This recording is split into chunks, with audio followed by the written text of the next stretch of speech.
security with yourself? Well, before writing Mataba, which I co-wrote with my sister, I had to dig deep sa mga real life experiences ko. Because in the song, like, sa lyrics, marinig mo yung, like, yung mga unsolicited advice from strangers, or ano yun. I had to dig deep na dun sa mga wounds na yun, like what I said with writing my other songs na. And so, parang ano, like I really embodied it na okay, this is part of me. There's nothing that we can do to change the past, so why not rewrite your story? Because you can always rewrite who you are. It depends on your inner critic na lang talaga, no? Nice, nice, nice. Okay, ang next question is from Tita Mercy. Tita Mercy. Happy birthday! Happy birthday! Thank you, Tita Mercy. Anong birthday wish mo yung 2023? Bilang mo ano, birthday wish ko, well, of course, I don't want to seem cheesy, pero I really want everyone in this event to have an amazing rest of the 2023, 24, and the years to come. And I hope na ma-spread yung goodness and the kindness within this circle that we have right now. Because we're really lacking a lot of that true authentic kindness. So I really want to make this wish for everyone na ma-bless tayo with all the wishes of our heart. So not just for myself, but I'd really be so happy to see that everyone chasing their dreams, chasing their passions, and for us to all keep staying in our lane and to love ourselves more and bigger. I don't know if that makes sense. Do you believe acting and singing really runs in your blood? Na-inumpisahan ng iyong tita Nora Amor? Yes po, definitely. Kasi actually it started with my grandmother, Mama Evelyn Honor, who was the mentor of Tita Nora Honor. Siya po talaga ang nagbigay ng Honor music legacy dahil po she taught Tita Nora. She is the original songwriter po talaga. She started the songwriting, yung mga singing, tinuturuan niya po si Tita Nora and of course si Mom. And then I guess ano na po nag-spread na po yung blood kasi for example, like my sister, she's a singer, and yung kahit po kunwari nag-reunion kami, parang pag sa Christmas reunion, kala mo, kasi di mo karaoke kayo as like for fun. Pero parang sa amin, nagiging parang all out sahod ng tanghalan ata or festival. Meron pa ang mga dance na rehearsal, pero parang hindi dance-dance lang, meron talagang acrobatics ni Cole. Ganun talaga ang Honor legacy, so I'm so proud of my family. Woo! Ayaw. I'm just curious what Padilla. May mga crush ka ba o may secret love ka sa mga celebrities natin dito sa atin? At sino? Kahit hindi siya lang. Wala ka o babae. Saan mo? Sa lokal ba? Cash naman lang. Crush? Celebrity crush, si Daniel Padilla. Ever since. O, Star Music yun. Pwede kayo mag-collaborate. Wink, wink. Okay, magpapayag ka lang ba? Babagay ka lang. I love you, Tita Mercy. Kunin niyo na yung mic ni Tita Mercy. Baka alam mo ba siya? Yung tanong ko. Ano yung tanong mo? Ano yung tanong mo?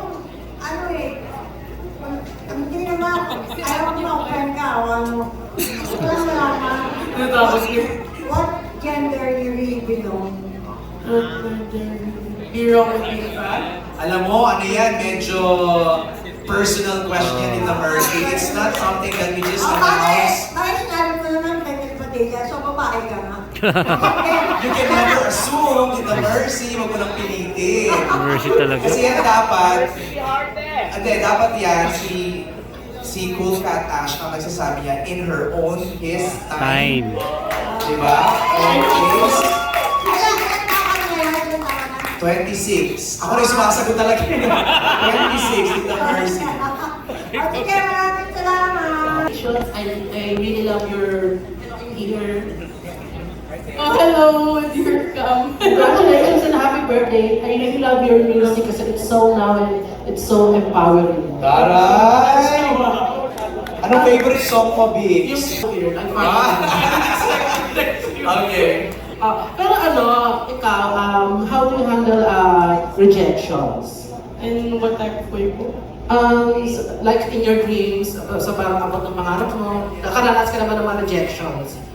Yes, of course. I guess it really comes with the job. Mm. Oh, they were gonna ask something else. I'm sorry. How do you handle the rejections? Oh, rejections. I see rejections as redirections.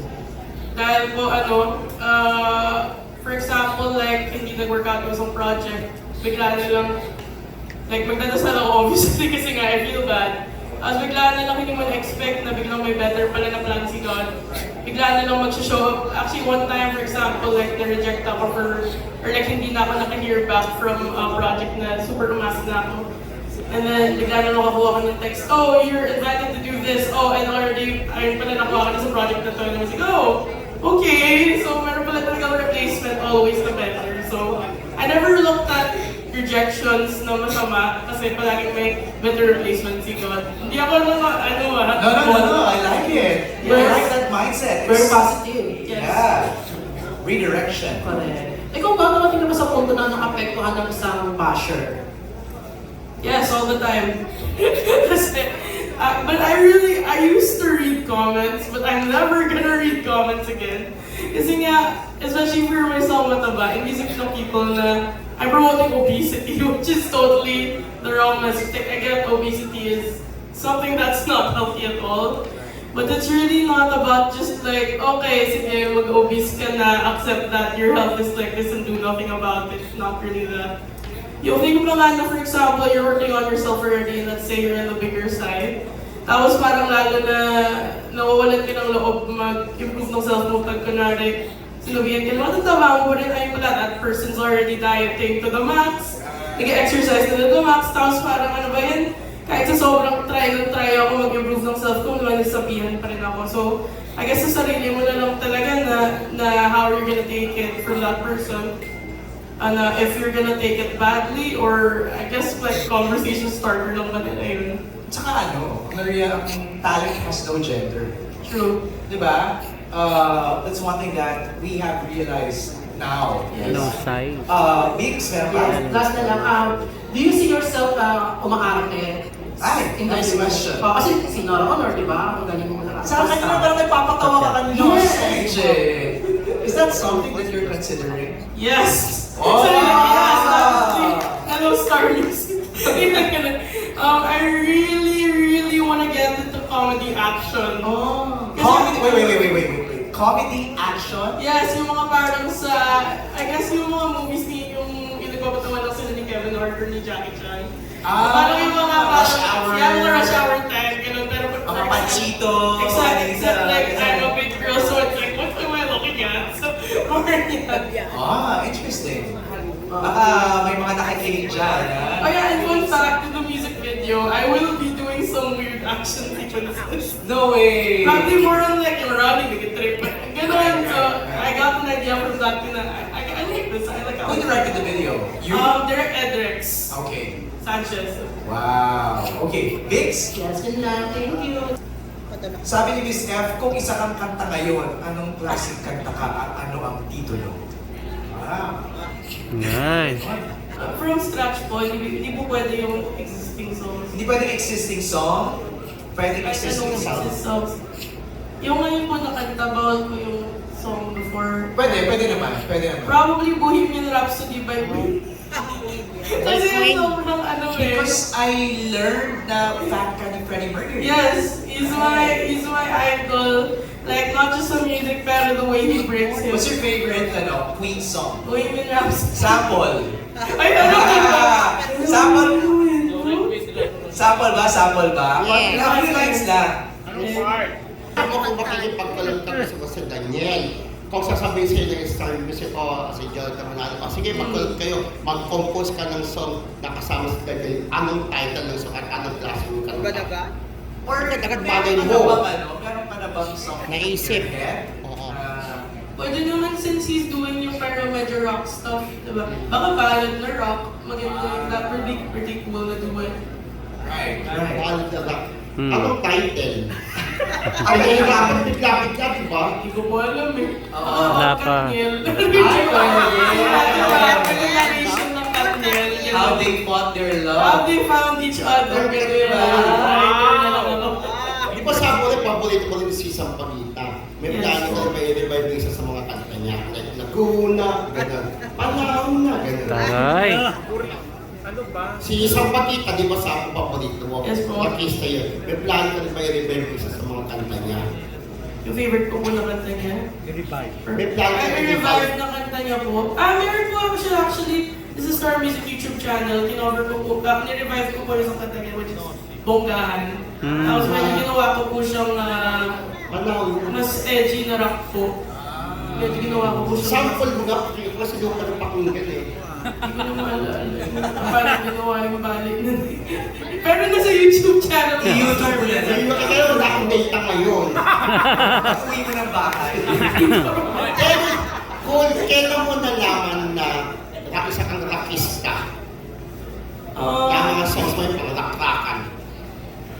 Sobrang love ko lang. Kasi yung, actually, hindi pa lang po sa rock ako nag-draw. Parang gusto ko po yung music na na-express ko po yung, kasi obviously medyo okay nga po ang tao. So, gusto ko talaga na parang in your face ng mga music. So, actually, gumagawa din po ako ng, aside from rock, gumagawa din po ako ng mga electronic songs, yung mga dubstep. Parang pag gusto ko po maingay, basta something na maingay, something na mag-make ng impact sa mga tao, that's for me.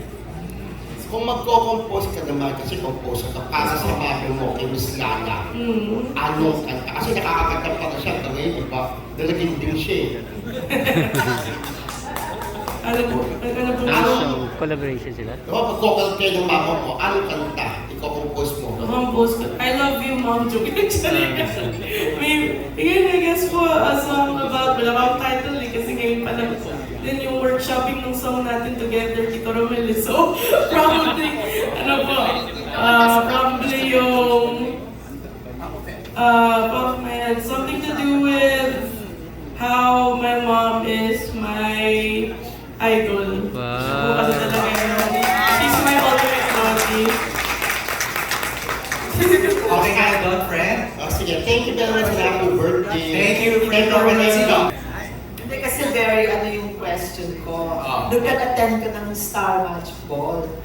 Ng ABS-CBN, di ba? Iba yung costume mo. Sino na-conceptualize na mag-Elton John ka? Wow. Saan ang galing yung concept mo? I was wearing Tito Albert. Kasi pinag-usapan mo eh. Si Tito Albert Andrada po, who created the dress of Neo Works Back, yung winning dress po niya. He conceptualized that outfit and lahat ng layers ng outfit na to. And of course, with his assistant, si Eman and Ian. And actually, nasama na rin yung face and yung look by, Mama Kuleng Lotanes, who's here. Dito pa siya. Pero buong black team po yung nag-isip po ng buong look ko. Wow. Were you asked kung ano yung gusto mong concept ng susuot mo? Probably mga vague lang po, yung mga may peg. Pero sure pa rin po yung last say. Suggested it. Suggested, like, marami po kasi akong peg. Tapos sabi niya, ito, meron akong idea. Tapos yung nakita ko yung gamsan. Whoa, okay! I think I'm gonna make this my new look. I really wanna make a mark, so yun po. Pero gusto mo rin ba si Elton John? Yes po, of course. I love his fashion especially. Ang galing. Ay, bakit yung candle in the light? May sarili ko talaga ng look and